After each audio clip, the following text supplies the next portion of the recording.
भगवान श्री गणपति महाराज की कृपा हम सब पर बरसती रहे।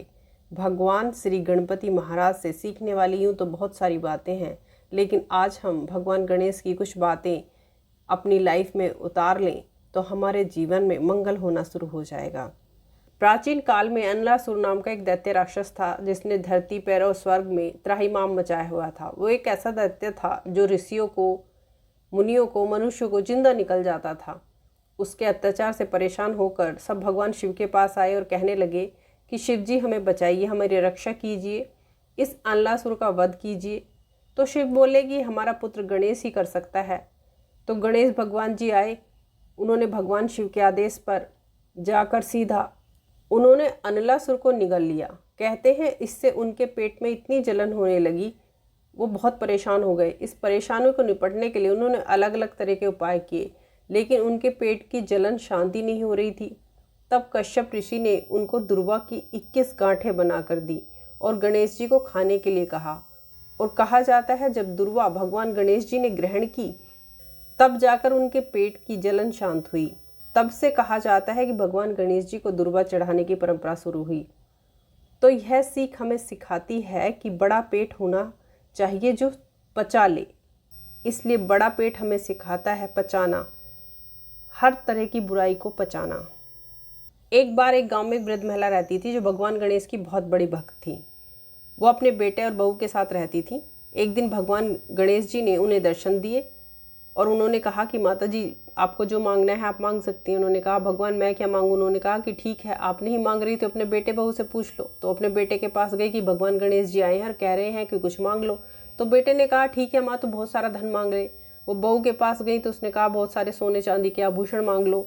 तो माता जी अपने माँ ने सोचा कि ये तो सब अपने अपने मतलब के लिए बात कर रहे हैं। पड़ोसी के पास गई। पड़ोसन ने कहा कि आप एक काम करो, आप थोड़े दिन ही जियोगे तो थोड़ा पैसा मांग लो, नाती मांग लो, अपनी आंखों की रोशनी मांग लो, जिससे आपके जीवन के आराम से कट जाए, और थोड़ी सी उम्र मांग लो।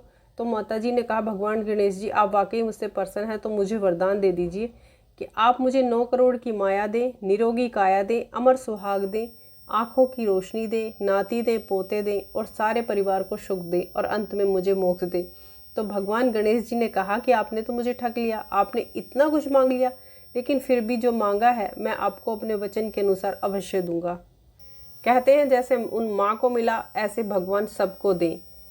और वो सब कहकर भगवान अंतर्ध्यान हो गए। तो हमें भी प्रभु से ऐसी ही प्रार्थना करनी चाहिए कि जैसे उनको मिला वैसे हमें भी मिलना चाहिए।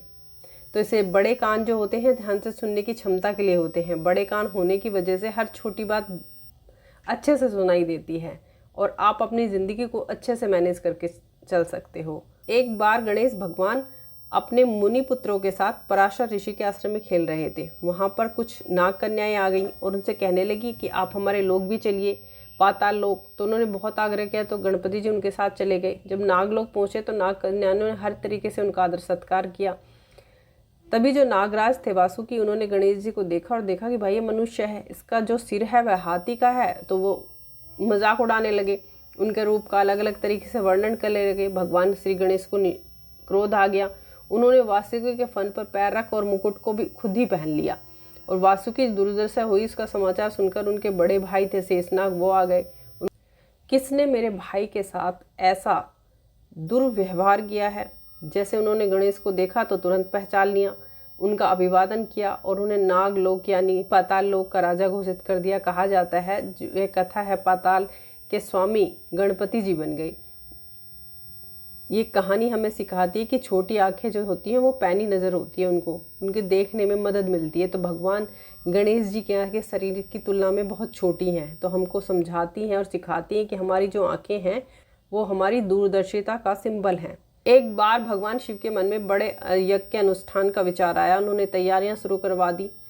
यज्ञ में सबसे बड़ा काम था सारे देवताओं को आमंत्रित किया जाना था। आमंत्रण भेजने के लिए व्यक्ति को चुनाव करना था। समय रहते लोकों में जाए और सबको निमंत्रण दे के आए।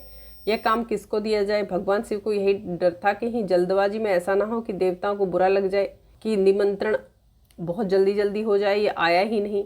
उन्होंने यह काम गणेश जी को सौंपा कि आप जाएं और सबको निमंत्रण दे के आएं। जब गणेश ने सोचा जो मेरा वाहन है चूहा, वह तो बहुत छोटा है, अगर ऐसे में गया तो पता नहीं कितने दिन लग जाएंगे, वर्ष बीत जाएंगे। तो फिर उन्होंने अपने मस्तिष्क में प्रयोग किया और अपने ज्ञान का प्रयोग किया। उन्होंने बहुत आसान कर दिया अपने काम को।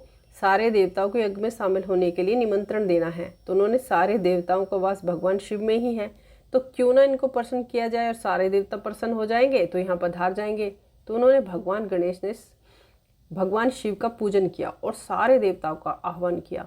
जो सारे निमंत्रण पत्र थे भगवान शिव को समर्पित कर दिए और सारे निमंत्रण स्वतः ही देवताओं तक पहुँच गए, क्योंकि सारे देवता का वास भगवान शिव में है। ये कथा हमें बताती है कि ज्ञान का सही प्रयोग बहुत ज़रूरी है, पूर्ण प्रयोग बहुत ज़रूरी है। ऐसे ही प्रभु की कृपा आप सब पर बरसती रहे। गणपति बप्पा मोरिया।